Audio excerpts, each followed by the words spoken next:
बिस्मिल्लाहिर्रहमानिर्रहीम। बकरा ईद से पहले कामों को आसान बनाने वाले बेहतरीन टिप्स। ईद उल अज़हा बकरा ईद से पहले की तैयारियों के लिए बेहद आसान टिप्स, और इन टिप्स पर अमल करके आप बकरा ईद में अपना काफ़ी सारा वक्त बचा सकते हैं। अदरक का पेस्ट, लहसुन का पेस्ट और कच्चे पपीते का पेस्ट बना लें और फ्रीज कर लें। आप इन पेस्ट को पूरा महीना आसानी से इस्तेमाल कर सकते हैं। प्याज को पहले से ही ब्राउन करके रख लें।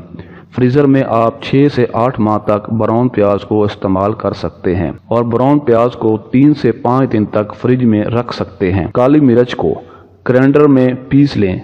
काली मिर्च का पाउडर मटन, तवा रोस्ट, अफगानी चिप्स और काली मिर्च कढ़ाई वगैरह में इस्तेमाल होता है। गोश्त ज़ख़ीरा करने के लिए जिप लॉक बैग या थैली खरीदें। बारबेक्यू पार्टी के लिए ईद उल अज़हा से पहले कोयला और कोल्ड ड्रिंक्स खरीदें।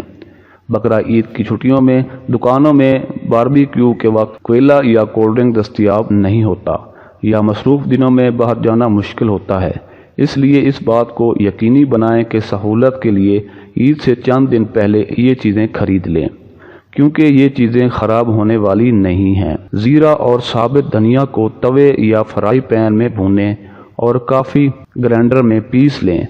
आप इसे ज़्यादातर रिवायती पाकिस्तानी खानों में इस्तेमाल कर सकते हैं।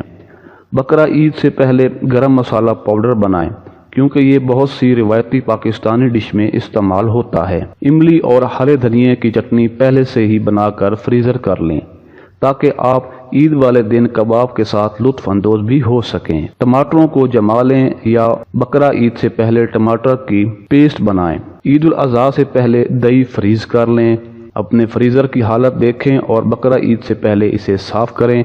अगर आपके घर में इजाफी फ्रीज़र हैं तो इसे बकरा ईद से कम 2 दिन पहले ऑन कर लें। जज़ाकल्लाह।